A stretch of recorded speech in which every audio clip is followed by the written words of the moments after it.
Once again welcome back to my physics class. चलिए आज हम न्यूमेरिकल्स की बात करते हैं। आज के इस वीडियो में हम फैराडे सेकंड लॉ और मोशनल ईएमएफ के बेसिस पर बहुत सारे न्यूमेरिकल करेंगे। तो सबसे पहला पूछे जाने वाला न्यूमेरिकल है the magnetic flux through a coil perpendicular to the plane.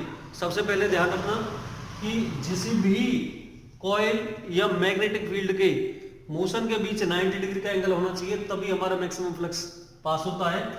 क्योंकि मैग्नेटिक फील्ड भी हमारा जैसे फोर्स रहेगा तो बी क्यू वी ये मैक्सिमम कब लगता है, जब हमारा 90 डिग्री का एंगल रहता है। तो उसने कहा परपेंडिकुलर मोशन होना चाहिए कॉइल का। Coil perpendicular to the plane is varying according to the relation. ये हमें फ्लक्स का फॉर्मूला दे दिया, रिलेशन दे दिया इतना कि जो फ्लक्स है वो टाइम के ऊपर डिपेंड कर रहा है, वेबर में दे दिया हमें। वो कह रहा है calculate the induced current at time equal to induced current. हमें करंट निकालना है इसमें जब हमारा टाइम 2 सेकंड हो और रेजिस्टेंस कितना हो कॉइल का 5 ओम। तो सबसे पहले जो हमें फ्लक्स दे रखा है 5 T Q plus 4t square plus 2t minus 5 weber. इसका क्या कर देंगे हम, डिफरेंशिएशन कर देंगे, यानी कि फैराडे सेकंड लॉ लगा देंगे। क्या करेंगे, now differentiating on both the sides with respect to T. Time के रेस्पेक्ट में कर दो इसका। तो बच्चे d5/dt कितना हो जाएगा, यहाँ से इसका करेंगे हम तो 5 × 3 15t स्क्वायर प्लस 4 दूनी 8t हो जाएगा प्लस 2 और 5 का कितना हो जाएगा, कांस्टेंट का 0। इतने किस में आ जाएगा ये भाई, अब d5/dt आ गया ना, तो ये हमारा ईएमएफ बनेगा। तो ये एक तरह से वोल्ट में चलेगा। आगे क्या करेंगे, now according to Faraday second law, क्या कहता है फैराडे के सेकंड लॉ की, जो ईएमएफ हमारा वो रहता है माइनस d5/dt। इसका करेंगे तो नेगेटिव में होगा बच्चा, ये कितना हो जाएगा, ये 15t square plus 8t plus 2। अब उसने कहा टाइम कितना हमारा 2 सेकंड, तो t की वैल्यू यहाँ 2 सेकंड रख दो, माइनस 15 × 2 का स्क्वायर कर देंगे प्लस 8 × 2 प्लस 2 कितना हो जाएगा बच्चे, यहाँ से 15 × 2 दूनी 4 प्लस 8 दूनी 16 प्लस 2 15 चौका 60 प्लस 16 प्लस 2 18 हो जाएगा, यानी कि 78 किसमें आ जाएगा, ये वोल्ट में। अब 78 वोल्ट आ गया हमारा ईएमएफ कितना आया हमारा 78 वोल्ट। हमें क्या निकालना, करंट। विरुद्ध है करंट क्या होता है, ईएमएफ का मोड अपॉन रेजिस्टेंस। क्योंकि ईएमएफ किस में आएगा, एक तरह से ये नेगेटिव है तो नेगेटिव में आएगा, और नेगेटिव को पॉजिटिव बनाने के लिए हम मोड लेते हैं इसका। कितना हो जाएगा 78 अपॉन रेजिस्टेंस कितना हमारा 5, और 5 से डिवाइड करेंगे 15.6 किस में आ जाएगा, ये एम्पेयर में आ जाएगा। कितना हमारा क्या आ गया, यहाँ से करंट आ गया। इतना करंट इंड्यूस्ड होगा यदि हमारा फ्लक्स इतना है इसमें वेबर के अंदर। तो इस तरह के और भी बहुत सारे न्यूमेरिकल हमारे आने हैं। इस न्यूमेरिकल को प्रैक्टिस करें तब तक कि दूसरा न्यूमेरिकल आता है। देखिए बच्चा, नेक्स्ट क्वेश्चन है हमारा, एक 10 ओम का रेजिस्टेंस कॉइल है जिसमें 1000 टर्न है। नंबर ऑफ टर्न हमारे कितने दे रखे हैं, 1000 एट द टाइम ऑफ इतना फ्लक्स, वेबर में दे रखा तो फ्लक्स है, flux passing through it. If the flux falls, इसका मतलब अब फ्लक्स क्या हो रहा है, कम हो रहा है, डिक्रीज कर रहा है इतने वेबर तक। तो ये हमारा क्या हो गया बच्चा, इनिशियल फ्लक्स 5 और ये हमारा क्या हो गया, फाइनल फ्लक्स हो गया 5 टाइम दे दिया हमें 0.1 सेकंड, dt की value they the. Find the EMF generate, पहले हमें ईएमएफ निकालना कितना ईएमएफ जनरेट होगा वोल्ट के अंदर, और फिर हमें निकालना कितना चार्ज फ्लो करेगा इस कॉइल में कूलम्ब के अंदर। दो चीज पूछी है, ईएमएफ भी पूछा है, फिर आपको ईएमएफ से करंट निकालना, करंट के बाद तब आप चार्ज को निकाल पाओगे। तो बहुत अच्छे से आप क्वेश्चन कैसे कर पाओगे। देखिए बच्चा 5 की वैल्यू दे दी हमें 5.5 × 10⁻⁻4 वेबर। उसके बाद हमें 5 की वैल्यू दे दी 0.5 × 10⁻⁻4 वेबर। बच्चा आपको टाइम की वैल्यू कितनी दे दी, dt कह दो या t2 - t1 कह दो, 0.1 सेकंड दे दिया।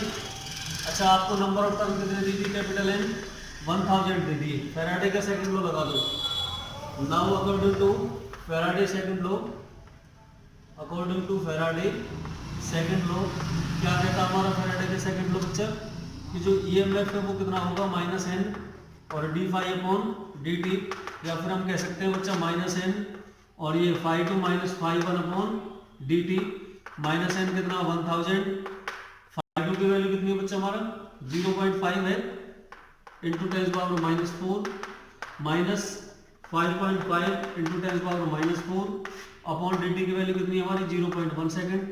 कैलकुलेशन करिएगा, माइनस 1000 इंटू इसमें से ये क्वांटिटी लेस होगी तो 5 माइनस का आएगा 5 इंटू 10⁻⁻4 माइनस अपॉन कितना 0.1, 0.1 से माइनस माइनस पहले प्लस हो जाएगा, एक डेसिमल और ऊपर जाएगा तो कितना हो जाएगा ये हो जाएगा हमारा, डेसिमल हटाएंगे यहाँ से, ये 10 हो गया, 10 इंटू 1000 10⁻4 हो जाएगी, तो ये 5 इंटू 10⁻⁻4 प्लस 4 सीधा सीधा सा 5 वोल्ट आ गया। कितना आ गया बच्चा 5 वोल्ट। ये हमारा EMF आ गया, EMF कितना आया हमारा 5 volt, that is the EMF is equal to 5 volt. अब इसके बाद क्या निकालेंगे हम, current I equal to EMF upon कितना हमारा रेजिस्टेंस। अच्छा रेजिस्टेंस कितना दे दिया बच्चा 10 ओम दे रखा है उसका, तो EMF 5/10 इक्वल टू 1/2 यानी कि 0.5 किसमें आ गया एम्पियर में आ गया। जब हमने करंट में निकाल लिया, हम जानते हैं बच्चा Q इक्वल टू कितना होता है I। यहाँ से हमने चार्ज पूछा है, करंट कितना 0.5 एम्पियर, टाइम कितना हमारा 0.1 सेकेंड, तो Q कितना हो जाएगा 0.05 कूलम में आ जाएगा। तो इस तरह से हम क्या निकाल सकते हैं इसका, ये करंट भी निकाल सकते हैं, चार्ज भी निकाल सकते हैं, और हम क्या निकाल सकते हैं EMF भी। नेक्स्ट क्वेश्चन जो होगा हमारा वो रहेगा मोशनल EMF से। कंटिन्यू देखिएगा आपको इसको तब तक। डियर स्टूडेंट्स, हमारा नेक्स्ट जो क्वेश्चन है वो है कि if a 10 meter long metallic bar moves in a direction at right angle to a magnetic field with speed of इतने, ये समझ लो मैग्नेटिक फील्ड यदि हमारी ऐसे एक्ट कर रही है तो जो हमारा मेटालिक बार इसके अंदर मूव कर रहा है वो परपेंडिकुलरली मूव कर रहा है एंड 90 डिग्री का एंगल बनना चाहिए इसके साथ। अब वो कह रहा है कितनी स्पीड से मूव कर रहा है, इसकी वेलोसिटी दे दी 5 मीटर पर सेकेंड, और जो हमारा मेटालिक बार है वो 10 मीटर लॉन्ग है, 10 मीटर का लंबा ये मेटालिक बार है। वो कह रहा है 25 वोल्ट का EMF जनरेट करता है ये, EMF इतना हो गया इसका। आगे कह रहा है find the value of magnetic field, हमें बच्चा B की वैल्यू निकालनी है, कितनी मैग्नेटिक फील्ड इसके अंदर बन रही होगी। सबसे पहले देखिए सॉल्यूशन में जो चीज दी हुई है उसे लिखिए आप। इसकी जो लेंथ है हमें वो कितनी दे दी, लेंथ दे दी 10 मीटर L की वैल्यू। उसके बाद हमने क्या दे दी, वेलोसिटी कितनी दे दी इसकी, जो मूव कर रहा है बाहर वो दे दिया 5 मीटर पर सेकेंड की वेलोसिटी से मूव कर रहा है। EMF कितना जनरेट कर रहा है वो 25 वोल्ट। हमें वैल्यू निकालनी है मैग्नेटिक फील्ड की। The magnetic field is represented by B, capital B की वैल्यू हमें निकालनी है। वी नो दैट, एक फॉर्मूला लगाना हमें, we know that from motional EMF, expression for motional EMF कि मोशन से कितना EMF जनरेट होता है, वो हमारा EMF है हमारा बच्चा कितना BLV। सबसे पहले देखिए EMF 25 वोल्ट है, B निकालना है, लेंथ 10 है, 10 और वेलोसिटी दे दी 5 मीटर पर सेकेंड। हमें बच्चा B कैलकुलेट करना, सारी चीज इसके नीचे लिया हो, 25/10 इंटू में 5 से 5 टाइम, 5 से 2 टाइम्स, तो B की जो वैल्यू आएगी बच्चा वो कितनी आएगी 1/अपॉन कितना 2, 1 को 2 से डिवाइड करेंगे 0.5, और मैग्नेटिक फील्ड की यूनिट क्या होती है टेस्ला, तो इसकी मैग्नेटिक फील्ड कितनी जनरेट करेगा वो 0.5 टेस्ला जनरेट करेगा। हो सकता है यहाँ पर तो ये दे रखा, किसी में निकलवाया हो, किसी में लेंथ निकलवा सकता है, किसी में वेलोसिटी निकलवा सकता है। तो इस फॉर्मूले के बेसिस पर हम इस तरह के बहुत सारे क्वेश्चन सॉर्ट आउट कर सकते हैं। तो ज़्यादा से ज़्यादा आप इन क्वेश्चनों की प्रैक्टिस करते रहिएगा। चैनल को लाइक शेयर और सब्सक्राइब करना ना भूलें। नेक्स्ट हमारा जो टॉपिक रहेगा वो हमारा एडी करंट रहेगा, सेल्फ इंडक्शन रहेगा, म्यूचुअल इंडक्शन, बहुत सारे टॉपिक आपको कराए जाएंगे। कंटिन्यू अपनी वीडियो के साथ बरकरार रहें, अपनी मेहनत को जारी